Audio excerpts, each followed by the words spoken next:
Good morning, welcome to Clark Dashler, Mike Nacito and Nick Keeble. Good morning, guys. Good morning, Chris. Good morning. You are more than welcome. That was amazing.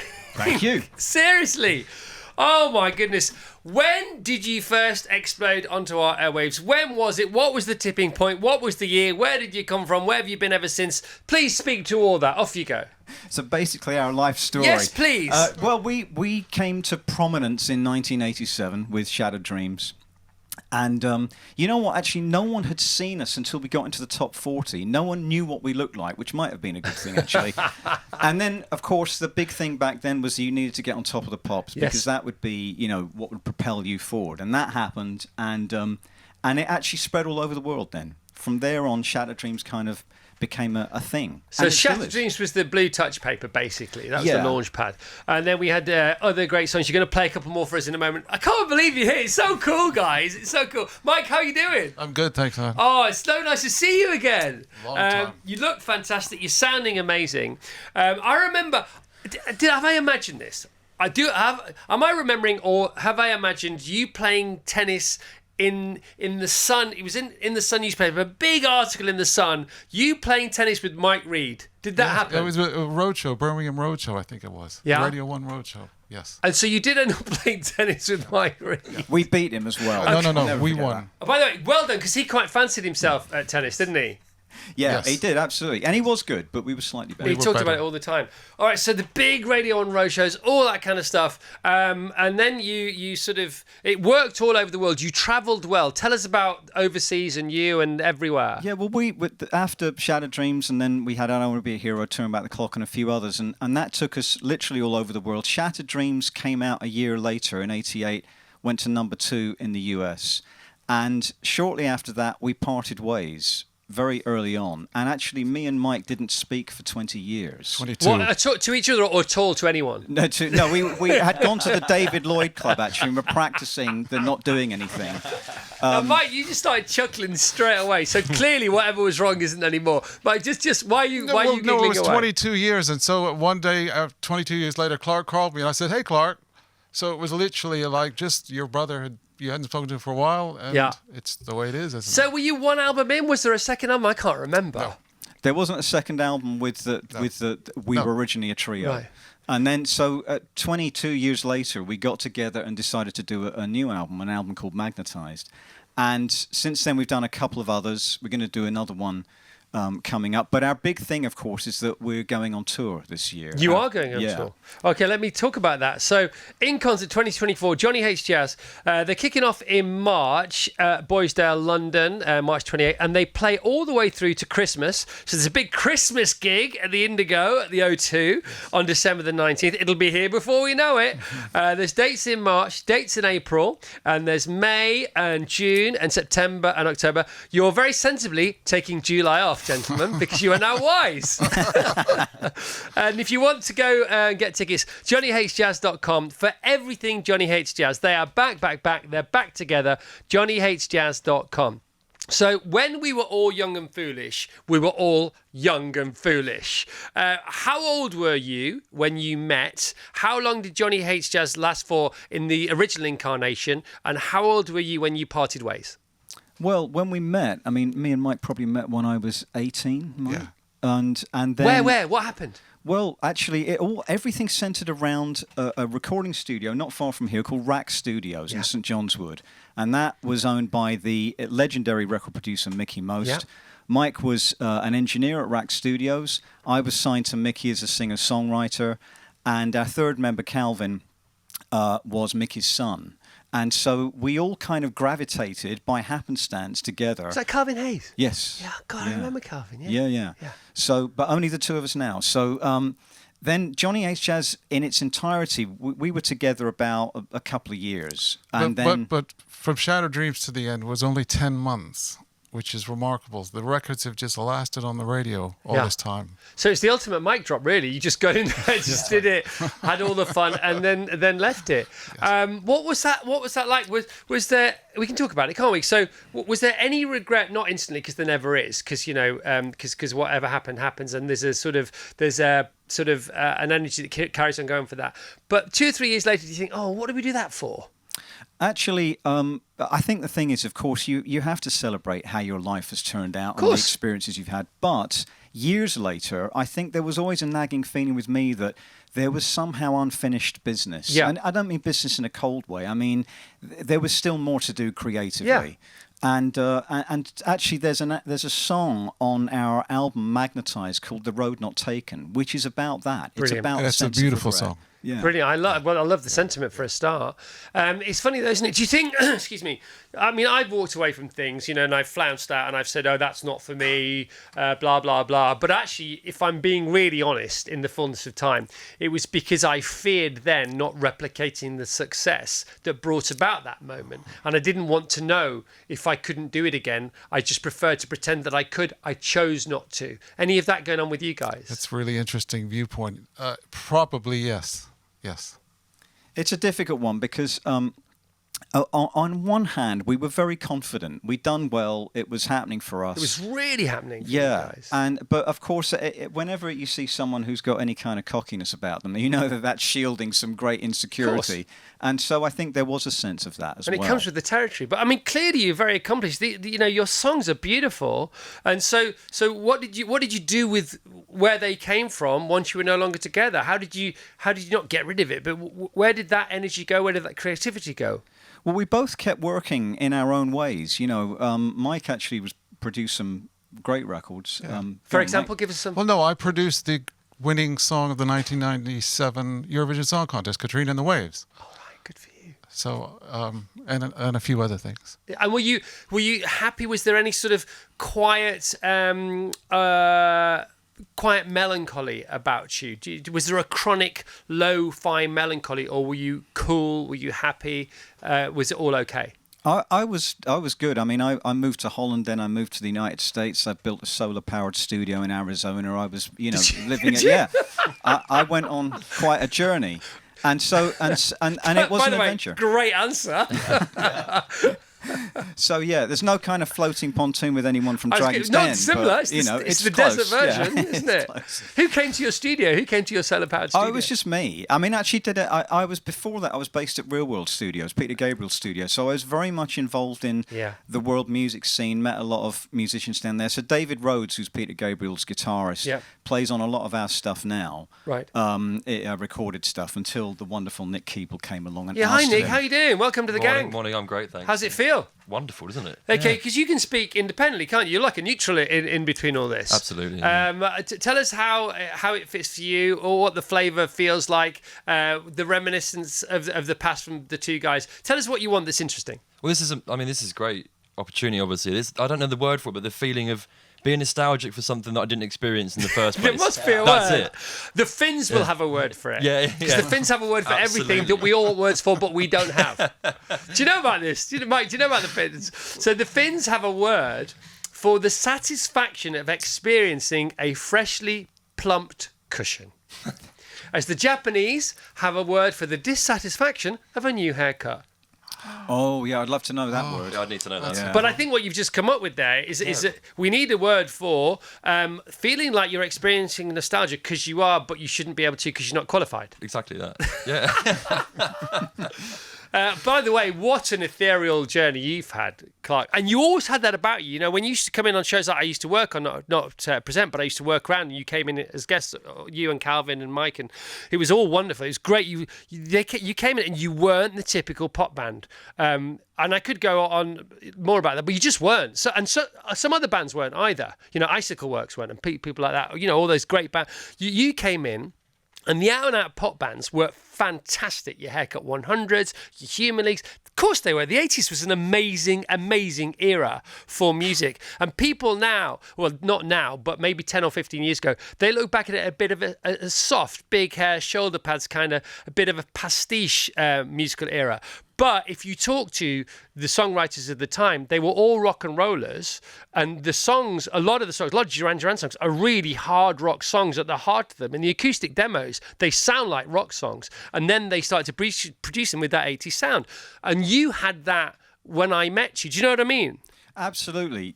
We've talked about this a lot, me and Mike. The fact is that we were all kids of the 70s. We grew up listening to 100%. the great songwriters of the 60s and 70s. Yeah, and they taught me how to write just by listening to them. Yeah. So, we had that kind of classic songwriter sensibility back then. Yeah. We didn't make records and write as we went along, which tends to be the more modern way. Yeah. So the song had to stand up on its own, on a piano, on a guitar, whatever it's going to be. Yeah. And I think that actually worked well for us. You're right, though. It was the particular moment in time, so there were particular production values. And on the other hand, we always felt like we kind of, we were we 80s? Were we not? I guess a lot of bands felt that as well. Was our sound exactly? It wasn't exactly Human League, was it? No, not at all. No, but that was the thing about that decade. It was incredibly varied, way more than it's remembered for. I think way more than it was remembered for. I really don't think that anymore. I think the 80s. We have an 80s station, Virgin Radio 80s Plus, and I think the 80s music now has a genuine signature sound of its own, which is spectacular. And I think the 80s. To us is what the 60s was to our mums and dads. I think it's that good, and I think it's got that much of its own sound to it. Mike, what do you think? I agree. Yes. When you were around producing before you formed Johnny Hates Jazz, who were you working with? I was working in the studio, great studio. So I worked with Pink Floyd, The Police, Duran Duran, the Thompson Twins, The Cure. Hang on. So I was able to observe all of these amazing people. I was just the T-boy to start with, just watching them. Just like someone in the room watching you. They learn everything. Wow. So it was great. So when the Johnny Hates Jazz came along, we were able to make the records ourselves. There was no one else in the room. Yeah, you didn't need them. Didn't need them. Cool, super cool. We talked about Pink Floyd earlier because if you go to ChatGPT and ask it for the top 10 albums of all time, it puts Dark Side of the Moon at number 1, and it puts Thrill at number 2, and it puts Sgt. Pepper at number 3, and on it goes from there. I didn't know until my 15-year-old son, as of last Saturday, told me last night that Pink Floyd's Dark Side of the Moon is only 42 minutes long.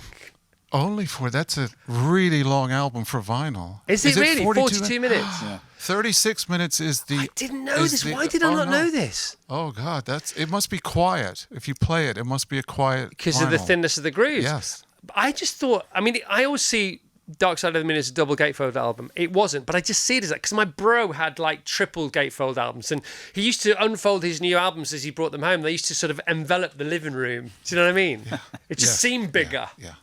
Yeah, absolutely. 42 minutes. Your journey, though, Clark. If you think about where you were from and the music that you achieved together with Calvin and Mike, and then you go to Holland, right? That speaks volumes to me, right? You're going to go to Holland. There's a vibe in Holland. There's lots of different vibes. There's the obvious vibe that people could laugh about, but Holland is a very, very vibey place. You're on your way to Scandinavia, which is one of the vibiest places on the planet. And then you go from there to where's the next stop? Next stop is actually Bath, so Real World Studios. So you go to Peter Gabriel's vibe, which has got its own sort of, universal planetary thing going on. Because he's, what a guy, you know. Oh, he's a great fella. And weirdly, that studio's got magic in it, hasn't it? It has, and it still does. I was only there recently, and it's still got a lovely vibe about it. Well, it's interesting because I've always had this kind of affinity with the Genesis crowd, because after... to cut a long story short, after being in Bath for some years, I went to the United States, in Arizona for many years, recording my own stuff. I became very environmentally focused. Yep. And then when I came back, Johnny Hates Jazz reformed, and I was asked to write with Mike Rutherford for Mike and the Mechanics. So I worked on the Let Me Fly album and the Out of the Blue album. And that kind of, it's interesting. I don't know what it is. I've always loved Genesis. I've always loved Peter Gabriel. And there is some kind of interesting... commonality, I think. But I have to say, when I first wrote with Mike Rutherford, we sat down at his home, and we were just going to see how it went, or rather, he was going to see how it went. Yeah, of course. He played a couple of chords, and my jaw internally dropped in the sense that I thought, oh my goodness, I'm listening to Genesis. There was no one else who plays like him. Yeah. Quite incredible. It was such a learning experience. I loved it. It's the same with Brian May, isn't it? We had this in-house band who are as good as it gets on a TV show once, and we were doing a Queen thing one week, and our guitarist Mark, who is as good as guitarist could possibly be, he said, "Look, Chris, I can't do the Brian May part. I can't do it. I can do it. Don't worry, people at home won't notice, but believe me, it's nothing like Brian." He just couldn't get there. Yeah. Some people play like only they can play. Exactly. And no matter what their skill level, it doesn't matter, because, Mike Rutherford would be the first to say there are other players who are faster players than him, but there's no one that plays like him. He's quite remarkable. Isn't it great talking about this stuff? Yeah. I love this stuff. And then you go to Arizona. That's a very duty navigation, my friend. Yeah, Arizona's cool, and one of the things I loved about it is that it's totally different to Britain, and I needed that. I needed to just be in a very different environment, and I'd been in California before that. I'd lived there. I was a young songwriter when I was 17 at Warner Brothers, and so I kind of returned to the States in some ways. And Arizona, it's you know what it is? It's that the Native American presence is still very much there. Yeah. Whether you actually are with Native American people or it's the presence of the land, which is very inspiring. So I love it there still. Oh, my goodness me. How does it feel playing the songs after all these years? Wonderful, actually, and it's amazing that, when we have played live, we haven't done our own headline tour before, and that's obviously what we're doing this year, our very first headline tour. But when we played in the past, obviously a lot of other people, musicians, have similar stories. The audience come up to you and say how important those songs were for them personally, and that actually makes it even more rewarding. And interestingly, I was going to say, I don't want to be a hero, because it's an anti-war song, has remained very topical. So every time we perform it, there's always this sense of present. It's still a present song. Yeah.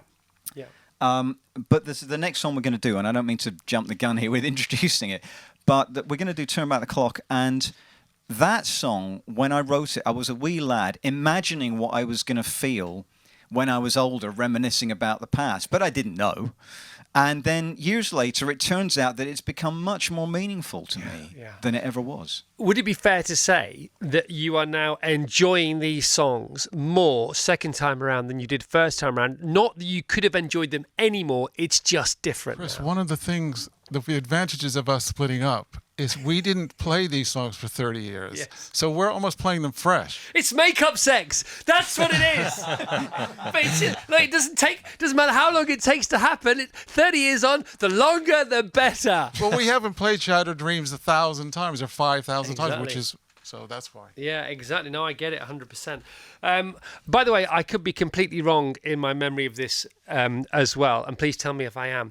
One of the reasons that we all found you so interesting from this side of the microphone is because you were different, and you weren't the only band. Flock of Seagulls, as I say, there were lots of, but even the big pop acts, your Wet Wet Wets and your Brosses and your Duran Durans, they all had amazing stuff going on, and there was a real sort of undefined movement of the 80s, and you could see why punk happened, and you could see why the 60s happened post World War II, and then punk and what was going on in New York with basic socio-economic issues and the various governments and you could see the rebellion and the sort of stymied energy that had to just explode. You could see where punk came from, but I still don't know, with any reverse engineering head on, where that 80s stuff came from, because there wasn't. Where do you think it came from, that as a movement, from sort of 82 to about 88? One of the things was technology in the recording. That's the answer. Yes, it That's literally the answer, was. Isn't it? We up until that point, if you made a record, you had to go in the studio, record it. Yeah. Whatever you played was the record. All of a sudden, in the 80s, it started. People had little sequencers and. Yeah, that's it, isn't it? And then the second Summer of Love changed it all, then 88, 89, and then when you got into techno and trance, and then it all moved on. The sort of train had left the station. Not only you would know that, but I don't know that. I do know, thank you so much. But also, when you came in, right, and when you came in and you did your stuff, and then you went on the Radio 1 roadshows and Top of the Pops, you did play the game, but I think it came across that you were just about willing to play that particular part of the game, which is no slight on you, but it's another reason we all really quite liked you. I'm glad you said that, because that is actually how we felt, and I think that in that sense we were very much studio guys, in the sense that we practically grew up in recording studios. So although of course we dreamt of being successful musicians and in a hit band and all the rest of it, our home, our comfort zone was still in the studio. So we kind of, we always went back to the studio. That became our place where we could be completely who we were. Which is another 80s thing, because Human League, they were very much a studio band. ABC didn't play live, I don't think, until about a minute ago. I mean, they could play live. They just chose not to. I remember ABC playing various TV shows as live, but they weren't live because they'd never. Bananarama never played live. Yeah. It was a thing, wasn't it? The thing is, though, I have to say, Chris, I'll never forget our first Top of the Pops, and part of the thing about not completely playing the game was nerves. I mean, there's no doubt I'm much less nervous than I used to be. Yeah. I'm older and wiser and all the rest of it. Back then, I was terrified before going on Top of the Pops. And if anyone watches that first appearance when we did Shattered Dreams, you can see that I'm visibly very nervous. So there was also that. Of course, there was also MTV, which meant we didn't have to go touring live. Because you were just on the TV all the time. Yeah, well, and that was all part of, Buggles' Video Kill the Radio Star. Again, all about the technology, wasn't it? ZZ Sputnik. Do you remember those guys? Absolutely. Amazing. Yeah. All right, so Johnny H. Jazz, guys, it's been great to have you on the show. I'm so pleased to see you again. Mike and Clark, great to see you. Nick, great to meet you. Thanks for coming in. I hope you have a great tour. They're very wise. They're taking July off. I love it. See, this is the way you tour nowadays, isn't it? JohnnyHaysJazz.com for all the fun across the UK, March through till October. Then that big Christmas gig on the 19th of December. Yeah, 19th.